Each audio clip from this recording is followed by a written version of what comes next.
നമസ്കാരം, മലയാളി വാർത്തയിലേക്ക് സ്വാഗതം. നിയമസഭാ സ്പീക്കറായി തിരുവഞ്ചൂർ രാധാകൃഷ്ണൻ തിരഞ്ഞെടുപ്പ് നടന്നിരിക്കുകയാണ്. അദ്ദേഹം 101 വോട്ടുകൾക്ക് തിരുവഞ്ചൂർ രാധാകൃഷ്ണൻ സ്പീക്കറായി തിരഞ്ഞെടുക്കപ്പെട്ടിരിക്കുന്നു. LDFിൻ്റെ സ്ഥാനാർത്ഥി AC മൊയ്തീനായിരുന്നു 35 വോട്ടുകൾ. BJPയുടെ സ്ഥാനാർത്ഥി BB ഗോപകുമാർ 3 വോട്ടുകൾ. വോട്ട് ചോർച്ചയൊന്നും ഉണ്ടായിട്ടില്ല. അവരവരുടെ പാർട്ടിക്കാർ അവരവരുടെ സ്ഥാനാർത്ഥികൾക്ക് എല്ലാവരും വോട്ട് ചെയ്തിട്ടുണ്ട്. നിയമസഭാ സ്പീക്കറായി അങ്ങനെ മുതിർന്ന കോൺഗ്രസ് അംഗവും കോട്ടയം MLAയുമായ തിരുവഞ്ചൂർ രാധാകൃഷ്ണനെ തിരഞ്ഞെടുത്തിരിക്കുകയാണ്. 3 മുന്നണികളും മത്സരിച്ചതിനാൽ നിയമസഭയിൽ നടന്ന വോട്ടെടുപ്പിലായിരുന്നു തിരഞ്ഞെടുപ്പ്.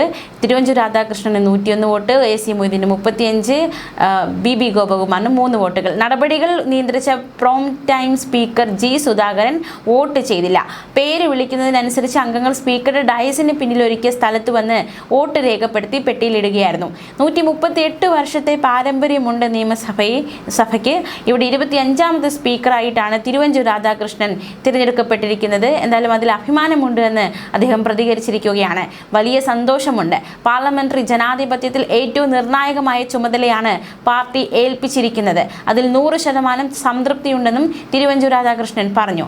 ഭരണ പ്രതിപക്ഷ അംഗങ്ങൾ ജനതാൽപര്യം മുൻനിർത്തി നിയമസഭയെ വേണ്ട വിധം വിനിയോഗിക്കണമെന്നും അദ്ദേഹം വ്യക്തമാക്കി.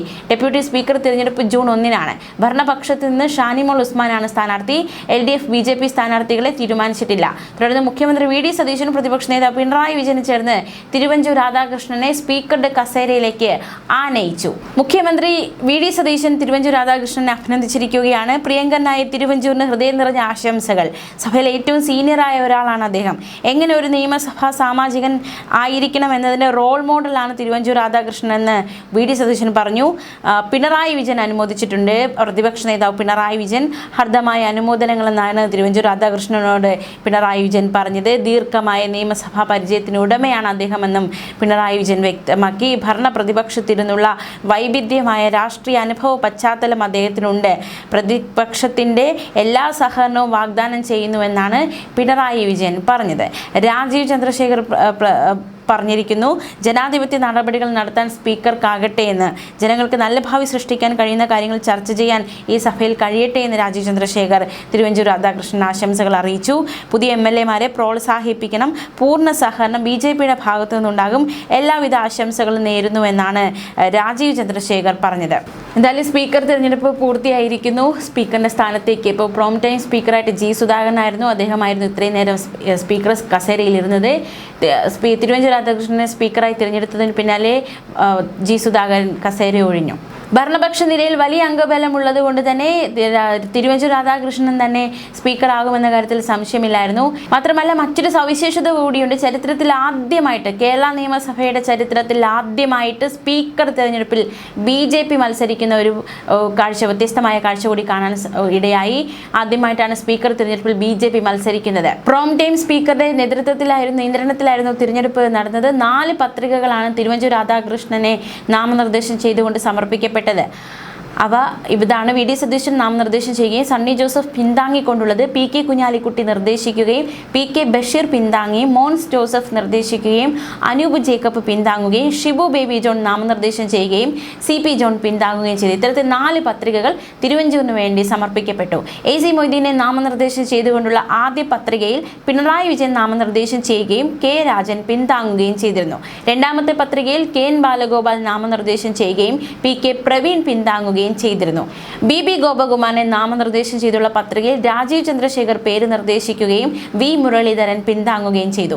16ാം കേരള നിയമസഭയുടെ സ്പീക്കർക്കായുള്ള തിരഞ്ഞെടുപ്പ് നടപടികൾക്ക് പിന്നിലുള്ള കഥകൾ ഇവയൊക്കെയാണ്. ഇനി നമുക്ക് എന്തായാലും നോക്കാം. സ്പീക്കറായി തിരഞ്ഞെടുക്കപ്പെട്ട തിരുവഞ്ചൂർ രാധാകൃഷ്ണൻ, അദ്ദേഹത്തിനുമുണ്ട് ഒരു നീണ്ട രാഷ്ട്രീയ ചരിത്രം. നോക്കാം അദ്ദേഹത്തിൻ്റെ രാഷ്ട്രീയ ജീവിതം എങ്ങനെയാണ് എന്നത്. 1967 KSU കോട്ടയം ജില്ലാ പ്രസിഡന്റായിരുന്നു അദ്ദേഹം. 1969 KSUവിൻ്റെ സംസ്ഥാന ജനറൽ സെക്രട്ടറി പദം വഹിച്ചിട്ടുണ്ട്. 1971 Kerala university union general secretary ആയിട്ടുണ്ട്.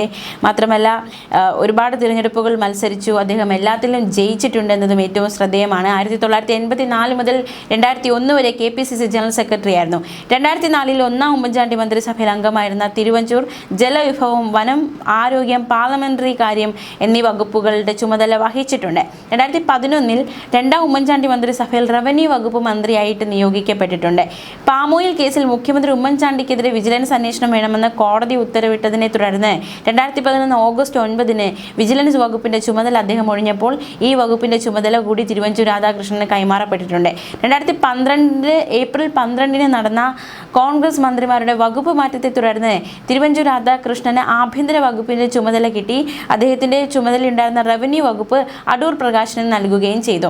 1991 അടൂർ നിയമസഭാ മണ്ഡലത്തെ പ്രതിനിധീകരിച്ചു. 1996 2001 2006 ഒക്കെ അടൂർ നിയമസഭാ മണ്ഡലത്തിൽ നിന്നാണ് അദ്ദേഹം ജനവിധി തേടിയതും വിജയിച്ചതും. 2011 കോട്ടയം നിയമസഭാ മണ്ഡലത്തിലായിരുന്നു. 2026 എത്തുമ്പോഴും അദ്ദേഹം കോട്ടയം നിയമസഭാ മണ്ഡലത്തിൽ നിന്നാണ് ജനവിധി തേടി അധികാരത്തിലെത്തിയിരിക്കുന്നത്. എന്തായാലും അദ്ദേഹം ഇപ്പോൾ ഒരിക്കൽ അദ്ദേഹം പറഞ്ഞിട്ടുണ്ട്, തനിക്ക് സ്പീക്കർ പദവി ഭയങ്കര ഇഷ്ടമാണ്. താൻ നിയമസഭയിലെത്തുമ്പോൾ സ്പീക്കർ പദവി വളരെ ആകാംക്ഷയോടെ നോക്കി നിന്നിട്ടുണ്ട്. ആ കസേരയിൽ ഇരിക്കണമെന്ന് താൻ ആഗ്രഹിച്ചിട്ടുണ്ട് എന്ന് ഒരിക്കൽ അദ്ദേഹം പറഞ്ഞിട്ടുണ്ട്. എന്തായാലും ആ ആഗ്രഹം പോലെ സ്വപ്ന സാഫല്യ നിമിഷമാണ് തിരുവഞ്ചൂർ രാധാകൃഷ്ണന്. ഒരിക്കൽ താൻ ആഗ്രഹിച്ചത് ഇപ്പോൾ അദ്ദേഹത്തിൻ്റെ കൈവെള്ളയിൽ എത്തിയിരിക്കുകയാണ്. ആ സ്പീക്കർ കസേരയിൽ അദ്ദേഹം ആരോഹണം ചെയ്യപ്പെട്ടിരിക്കുകയാണ്. നമുക്ക് നോക്കാം സ്പീക്കറുടെ അധികാരങ്ങളും ചുമതലകളും എന്തൊക്കെയാണെന്ന് നോക്കാം. സ്പീക്കറുടെ അധ്യക്ഷതയിൽ നിയമസഭ ചേരുമ്പോൾ മാത്രമാണ് സമ്മേളനത്തിന് സാധുത. ഭരണഘടനയോ സഭാ നടപടിച്ചട്ടങ്ങളോ നിർദ്ദേശിക്കുന്ന വ്യക്തി അധ്യക്ഷനായാലും മതി. സഭ പിരിയുന്ന സമയം നിശ്ചയിക്കാനുള്ള അധികാരം സ്പീക്കർക്കുണ്ട്. നിയമസഭാ സമുച്ചയം, നിയമസഭാ ഹോസ്റ്റൽ ഉൾപ്പെടുന്ന പ്രദേശങ്ങൾ, ഗവൺമെന്റ് സെക്രട്ടേറിയറ്റിലെ പഴയ നിയമസഭാ ചേംബർ എന്നിവയുടെ അധികാരിയാണ്. നിയമസഭയിലെ സുരക്ഷാ ഉദ്യോഗസ്ഥർ സ്പീക്കറുടെ നേരിട്ടുള്ള നിയന്ത്രണത്തിലാണ് പ്രവർത്തിക്കുന്നത്.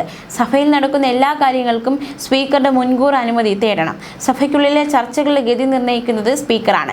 ഒരംഗം എപ്പോൾ സംസാരിക്കണമെന്നും എത്ര നേരം സംസാരിക്കണമെന്നും സ്പീക്കർ നിശ്ചയിക്കും. സഭാരേഖകളിൽ നിന്ന് ഏതെങ്കിലും ഭാഗം നീക്കം ചെയ്യണമെന്ന് നിർദ്ദേശിക്കാൻ സ്പീക്കർക്ക് വിവേചനാധികാരമുണ്ട്. പ്രക്ഷുബ്ധമായ സാഹചര്യങ്ങളിൽ ഒരു നിശ്ചിത സമയം സഭാ നടപടികൾ നിർത്തിവെക്കാൻ സ്പീക്കർക്ക് അധികാരമുണ്ട്.